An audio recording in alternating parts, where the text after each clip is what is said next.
जय हिंद भाई सभी को। उम्मीद करता हूँ सब अच्छे होंगे। तो दोस्तों भाई, जो आपसे मैंने मेरी पिछली लगातार 2-3 वीडियो में कहा था, सेम वही हुआ। Delhi police exam postponed. अब बात यह है भाई, कितना पोस्टपोन्ड होगा। और वही सेम चीज़ की जिनका लास्ट अटैम्प्ट है, मन में फिर एक वो डर बैठ गया कि भाई अब कहीं हम ओवर एज तो नहीं हो जाएंगे। तो इस चीज़ पे अच्छे से बात करेंगे भाई। वीडियो को एंड तक ज़रूर देखना, और अगर वीडियो अच्छी लगे तो सभी भाई चैनल को सब्सक्राइब ज़रूर कर लेना। तो दोस्तों, जिस दिन भाई ये मीटिंग हुई थी डीओपीटी मिनिस्टर के साथ में, उससे नेक्स्ट डे मैंने वीडियो डाली थी और ये आपको बता दिया था कि काफ़ी चांसेस है कि जो सीजीएल का एग्ज़ाम है वो पोस्टपोन्ड होगा। और आपने जैसा कि नोटिस देख ही लिया होगा कि भाई सीजीएल का एग्ज़ाम पोस्टपोन्ड कर दिया गया है। अब सीजीएल का एग्ज़ाम अगर पोस्टपोन्ड हुआ है तो सीधा सा एक उस पर प्रभाव आना ही है कि भाई जो आपका दिल्ली पुलिस का एग्ज़ाम होना है वो भी डिले रहेगा। दूसरी चीज़ फिर ये कि जो एग्ज़ाम अभी तक हुए उसमें आप लोगों ने देख ही लिया होगा भाई कितनी सारी मिस्टेक थी। अब चाहे वो बात फेज़ 13 की कर ले, उसका भी एग्ज़ाम दोबारा से होना है। चाहे फिर स्टेनोग्राफर की कर ले, स्टेनोग्राफर का भी एक जगह से एग्ज़ाम जैसे कैंसिल करके और ये बोला गया है कि एक शिफ्ट कैंसिल है, इसका एग्ज़ाम दोबारा से होगा। तो अब अपना दिल्ली पुलिस का एग्ज़ाम कितना डिले हो सकता है, कब नोटिफिकेशन आएगा, और एज काउंट जो सबसे बड़ा इशू है वो कब से हो सकती है, तो उसी पे बात कर लेते हैं भाई। और कुछ राय जैसे आप लोग भी देना। जैसे मैं ये मान के चल रहा हूँ अभी के लिए कि भाई जिस तरीके से मिस्टेक रही दोनों एग्ज़ाम के अंदर, तो भाई मुझे ये नहीं लग रहा कि ये सीजीएल के अंदर बिल्कुल भी नहीं होगी, यानी 100% सुधार कर दिया जाएगा। मिस्टेक अगर थोड़ी बहुत हो तो उसके अंदर सुधार करना हम मान सकते हैं कि इतनी जल्दी किया जा सकता है। लेकिन जिस लेवल पे मिस्टेक हुई, स्टेनोग्राफर में मैथ्स के क्वेश्चन पूछे जा रहे हैं, 3 ऑप्शन दिए जा रहे हैं, 8-8, 10-10 क्वेश्चन रिपीट हो रहे हैं, यानी एक बहुत बड़े लेवल पे मिस्टेक। तो भाई इसमें आप अपनी राय ज़रूर देना कि आपको क्या लगता है कि सीजीएल का एग्ज़ाम बिल्कुल सही हो जाएगा, क्या उसके अंदर मिस्टेक नहीं होगी। मैं ये मान के चल रहा हूँ कि कहीं ना कहीं मिस्टेक उसके अंदर भी होगी, और बहुत बड़ी भर्ती अगर उसमें मिस्टेक होगी तो सेम वही चीज़ें आएगी भाई सामने। वो एग्ज़ाम की भी कुछ शिफ्ट कैंसिल करे या जो भी कुछ होगा उसको कैंसिल करना पड़ेगा।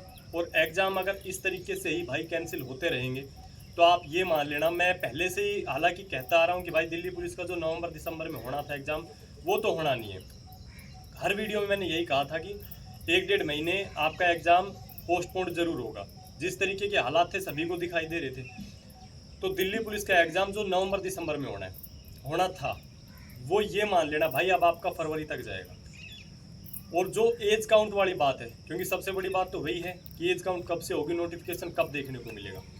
काफ़ी सारी ज़रूरी चीज़ें मैं आपके साथ डिस्कस करूंगा, तो वीडियो को एंड तक ज़रूर देखते रहना।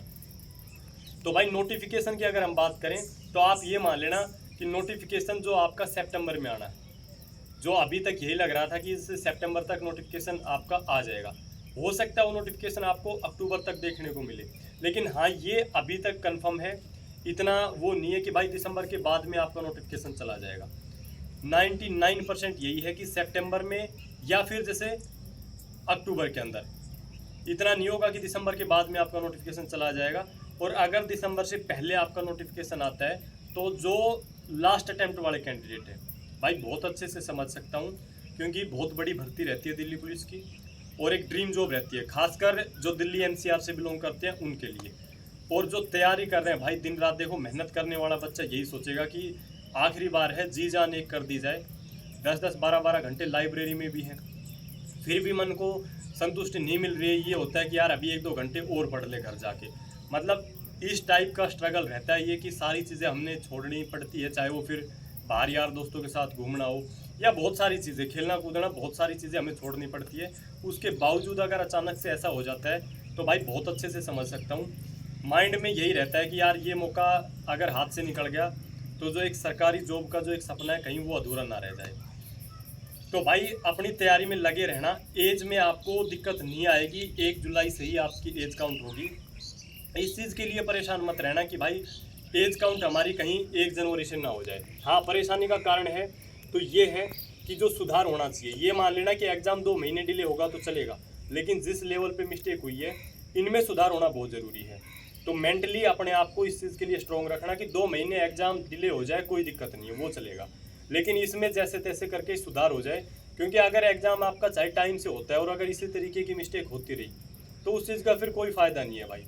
हो सकता है फिर आपको दिल्ली पुलिस के एग्जाम में इंग्लिश देखने को मिल जाए कांस्टेबल के एग्जाम में, अगर यही हालात रहे तो इससे अच्छा यही है कि 1-2 महीने चाहे डिले हो जाए, एज के लिए आपको दिक्कत आएगी नहीं, और तैयारी अपनी छोड़ना मत, क्योंकि ये चीज़ हमारे हाथ में नहीं है कि हम भाई सिस्टम को एकदम से चेंज कर देंगे, अपने हाथ में ये चीज़ें है ही नहीं। और जो चीज़ हमारे हाथ में नहीं है उसके लिए ज़्यादा परेशान होना भी ठीक नहीं है। आ जाती है भाई विचार, जैसे थिंकिंग एक ऐसी हो जाती है, विचार माइंड में आ जाते हैं, लेकिन एक हद तक उन पर कंट्रोल रखना है, और ये नहीं है कि तैयारी छोड़ के बैठ जाएं। अब बहुत सारे कैंडिडेट ये भी सोच सकते हैं कि भाई एग्ज़ाम डिले होगा, पता नहीं सीजीएल के एग्ज़ाम में क्या होगा, तो तैयारी में ढील दे देंगे। ये इस टाइम पे तैयारी के अंदर ढील देना कहीं ना कहीं आगे जाके आपको नुकसान कर सकता है, क्योंकि एक एक मिनट की आपको पता है कि वैल्यू है इस टाइम के अंदर। अगर आप टाइम ख़राब कर रहे हैं, दूसरा बच्चा पढ़ रहा है, तो कहीं ना कहीं वो आपसे आगे तो जाना है। फिर आपका 70 का स्कोर होगा, दूसरा बच्चा 75-80 कर जाएगा, और यही होता है फाइनल कट ऑफ में। तो बस मेरी सभी से यही रिक्वेस्ट है कि ज़्यादा एक्स्ट्रा ना सोच के जो अपनी तैयारी है उस पर फोकस करना। जो एज के लिए था मैंने बता दिया, उसके लिए बिल्कुल आपको घबराना नहीं है। और एक उम्मीद बस ये है कि भाई ये सारी चीज़ें सुधर जाए। अगर कहीं लगे कि भाई हमारे सपोर्ट की ज़रूरत है किसी भी टीचर्स को, तो उस टाइम पे चाहे वो सपोर्ट फिर आपका, अगर हम बात करें वहाँ पे जाके फिजिकली हो या फिर ऑनलाइन माध्यम से जैसे ट्विटर वगैरह से, तो वो सपोर्ट आप कर सकते हैं। बस हमारे हाथ में वो चीज़ें हैं, इससे ज़्यादा कुछ है नहीं। तो ज़्यादा टाइम ख़राब नहीं करते हैं हम। ये मतलब वीडियो वगैरह एक्स्ट्रा आप देखनी भी नहीं है, रेगुलर अपनी तैयारी में लगे रहना है। तो दोस्तों इस वीडियो में इतना ही, धन्यवाद।